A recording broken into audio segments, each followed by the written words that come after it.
Welcome to In Your Neighborhood. I'm your host, Charlotte Brown, and on today's show, we are talking all about nutrition. My guest today is Amy Ritchie. Amy's a holistic nutritionist. So welcome to the show, Amy. Thank you, Charlotte. Thank you for having me. So tell me a little bit about what holistic nutrition is. I think that most people have an idea of what a nutritionist is. So a nutritionist is someone that's going to help with meal planning and help someone choose the best foods to eat for their health. Where holistic comes in is the root word of that is whole. So holistic health is pretty much looking at the whole person and how all parts interact. So not only are we looking at what foods they're eating, but we're looking at what conditions they have, what symptoms they have, what their current goals are. We're also looking at what their emotional relationship is with food, what their relationship is with their body, who else they have to feed, what their schedule looks like, what their budgets are. So I'm really helping someone develop a plan that's going to be very individualized to them, and it's going to take into aspect all elements of health. So that's going to be sort of mind, body, and soul wellness in that aspect. Wow. So what got you going on this path? I'm a little curious about kind of your background. What made you choose I take it you went to school to do this? I did, yeah, and I actually started to be a dietitian, which is typically who you would see practicing nutrition in a hospital setting. So I started school for that, and I took a break after one of my courses, and I was actually traveling through India, and I got quite sick there, and I went to go see a doctor who prescribed some tablets, which is something that we're familiar with getting when we go to the doctor, but they also gave me this list of foods that were very good for my condition, not so good for my condition, and then a whole spectrum in between.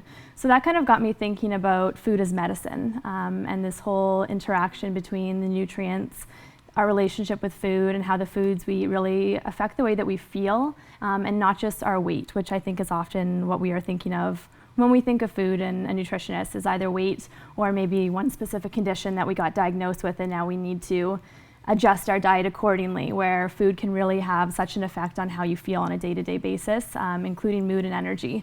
So that was kind of a wake-up call to me that the dietitian program didn't quite resonate with me so strongly. So I switched over to holistic nutrition, which I studied in Victoria, BC for 3 years. And we've discussed holistic nutrition a little bit there. So you kind of bring in the aspects of herbal medicine and traditional medicines there as well. And then you're taking into the emotional health of a person. Wow. So this is very vast kind of in terms of like somebody shows up and you know, how does that conversation kind of get started? Because everybody's so unique as to maybe kind of what I struggle with or what my issues are or my health history, or maybe I have celiac disease or something like that that would really affect how you eat. You know, how do you kind of approach that with someone? So every intake is very, very different. I have some clients will spend an hour just talking about their relationship with food and the cravings that they deal with and their struggles with diets throughout the years. Whereas I have other people that they'll have a diagnosis and we'll be developing a very structured meal plan for them. So the first intake with someone is always a lot of questions and them sort of filling me in on the whole history and everything that they're hoping to achieve with our time together. But as far as the recommendations that come out of that, it's going to be very specific, and it doesn't ever look the same between two people. Let's talk about something like that, like cravings. You know, I think that's something that a lot of people struggle with. They crave chocolate, they love sweets, or they like salty, the chips. You know, where does all that kind of come from, or kind of what's your thoughts around that? So there's many things that come into play when we're talking about cravings, and I think one of the things I like to remind people of is that it's not just willpower. I think often people feel like they are failing when they have these cravings, and especially when they give into these cravings. So there's many biological factors that can contribute to our cravings. So certain nutrient deficiencies can definitely contribute. Blood sugar imbalances can definitely contribute. Various conditions like thyroid conditions can contribute to that. Food sensitivities can even contribute. So there's so many different underlying components that can contribute to cravings that it's really important that we always dissect and figure out where these are coming from for that specific person. Getting into the emotional piece too is something that I always want to do with cravings. Food can be such a comfort in so many ways, and sometimes we can sort of self-medicate with food. So I think that's something that's really important to go into when you're talking about cravings. Is there something else in your life that maybe you're hungry for, that you're using food to fill that gap for? And for some people that might be connection, or that might be job satisfaction, or that might be just something that they're passionate about in life. So sometimes filling that void with food is an easy thing to do, and digging into those tougher questions takes a little bit more work. The last thing I would say when we're talking about cravings and sugar cravings is often we get into really heavy patterns of restriction. I see it really commonly with women where we try to restrict sugar, carbohydrates, and calories. And when we restrict these, our body's gonna kind of yell back at us, hey, I need some of that. So if you're putting yourself on a really low carbohydrate and really low calorie diet, your body's going to be craving that energy that it gets from carbohydrate, and it's going to be asking for it in the form of sugar usually, because that's a really quick energy source. So if you are having a lot of sugar cravings and you're on a low carbohydrate diet, I would definitely recommend starting to include some really great whole carbohydrate sources in your diet. And this can be things like sweet potatoes, carrots, fruit, even some grains. You can put in some rice and quinoa, and maybe take out more of the refined sources if weight loss is sort of your end goal, while still kind of satisfying your body's need for these nutrients that it's asking you to crave. And I think one thing that's important to remember is that our body is always trying to fight for us, for our health. So we sometimes feel like it's working against us when it's making us crave these things or making us feel a certain way, but it's always just trying to adjust and keep us at the most balanced state of health.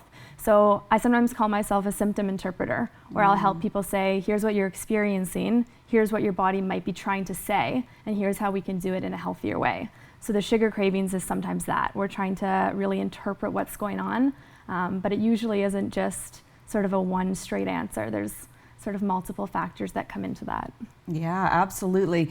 And I think you kind of hit the nail on the head there, where in terms of especially women, we get hooked up on diets. So whether that was learned from our mothers that were always dieting, all the fad diets that's out there, what's on the magazine covers, you know, there's from low carb to no fat to low fat to, you know. So what's kind of your take on dieting, you know? What kind of advice do you give when people ask? So the word diet is definitely one I try to steer people away from. And the reasoning being, a diet usually has an end date.